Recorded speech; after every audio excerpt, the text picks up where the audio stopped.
Hi everyone, good morning. ভোরবেলা আমি আর বাবা রেডি হয়ে বেরিয়ে গেছিলাম আমার হসপিটালে যাওয়ার উদ্দেশ্যে। আর ওয়েদারটা এত সুন্দর ছিল, ভোরবেলা না বিকেলবেলা বুঝতেই পারছিলাম না। তারপর সোজা গিয়ে দাঁড়ালাম শান্তিপুর, আর সেখানে গিয়ে খেয়ে নিয়েছিলাম গরম গরম চা। মাঝে রানাঘাট থেকে মাসিকেও তুলে নিয়েছিলাম আমাদের গাড়িতে। তারপর আমাদের ডেস্টিনেশন আনন্দলোক হসপিটালে পৌঁছে গেলাম। জায়গাটা এত সুন্দর ছিল, হসপিটাল মনেই হচ্ছিল না।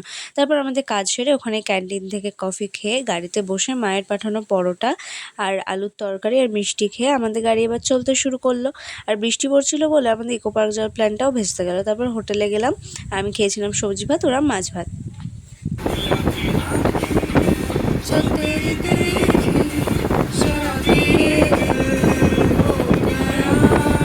বাড়িতে সুন্দর সুন্দর গান শুনতে শুনতে পৌঁছে গেলাম দিদির বাড়ি। মাসিকে নামিয়ে দিদি আর টুবলুর সাথে দেখা করে শান্তিপুরে এই শাড়ির দোকানটায় গেছিলাম। আর এখানে শাড়ি ছাড়া প্রচুর জিনিস ছিল।